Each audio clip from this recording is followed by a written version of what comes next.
Today we're going to go over a topic that I haven't touched on in a while, and that is practice. And we're going to look at 5 tips to help you stay dedicated or motivated to practice. Work towards small goals or complete small challenges. It's worked quite well for me because not only can you plan for long-term goals, like working towards a show or a certain song or even just writing music yourself, but it also keeps you engaged in your practice. These short goals or challenges could be, for instance, getting to a certain skill level or in a certain technique or area of guitar, or learning a lick to practice, or even learning a song. And for me, a short-term goal would take maybe a week to a month to complete, so quite frequent. And because it's kept me engaged with my practice, it meant I was a lot more motivated to practice. And because of the frequency of these short-term goals, it means that you're succeeding and succeeding very, very frequently, which puts you in a better mood to practice. At least that's what I found. And also, again, it's just a nice way to organise yourself. The next tip is take breaks. If you're getting frustrated or angry with the practice, just stop, and then you can come back later or not.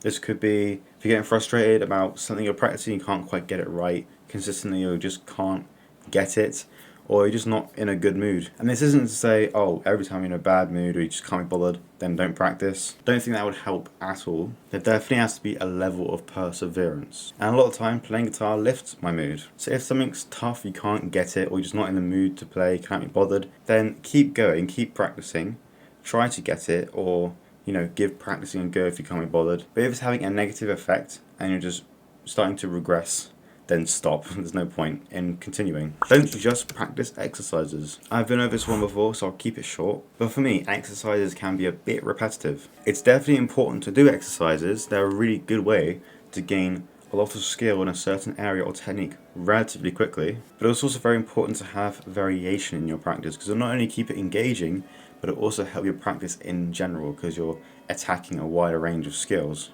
and techniques. I quite like doing multiple different exercises in one practice session for multiple different techniques. That's a nice way to keep some variation in there. Adding songs and solos to my practice, learning new ones, or taking old ones and practicing them, or even taking a solo or song that I can't play yet, lowering the tempo and then working my way up back to its original tempo, and also taking certain licks or melodies from songs to practice. That's another nice way to keep some variation, because they tend to be a lot more musical and interesting when compared to exercises. They tend to be a bit samey, bit bland and repetitive. Next, we have exploring a range of genres or styles of music. This could be a good one. For me, I love metal, heavy, hardcore metal, and jazz. Particularly jazz fusion, but that's just my personal preference. You don't need to like those styles or genres of music to put this into practice. But doing this, exploring a wide range of styles, helps you home in on multiple different techniques that you might not find in certain genres of music. For instance, you won't have Gojira creates another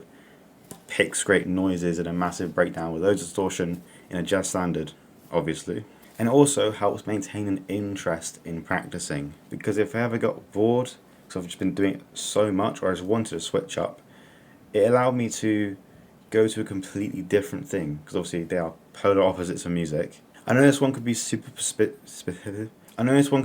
specific to certain people or certain types of musicians, but just give it a go. Just go out and listen to some other styles of music. You might even find something you love, but obviously don't force yourself to like a genre of music to do this.